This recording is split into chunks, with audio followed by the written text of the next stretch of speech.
সেই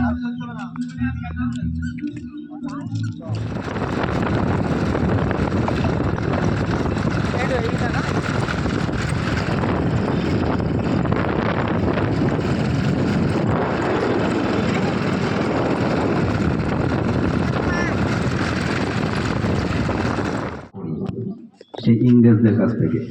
সেই ইংরেজরা কিন্তু প্রথমে এসেছিল, আমরা সকলেই জানি, ইস্ট ইন্ডিয়া কোম্পানির হাত ধরে।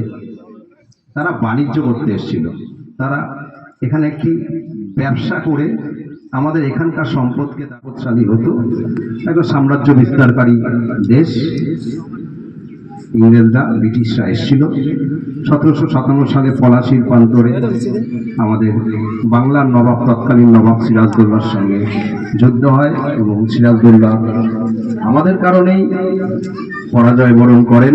সিরাজদৌল্লারই সকলেই জানেন, তারই কিছু সৈন্য সামন্ত তার সঙ্গে বিশ্বাসঘাতকতা করেন। পরবর্তীতে ভারতবর্ষে ইস্ট ইন্ডিয়া কোম্পানি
What?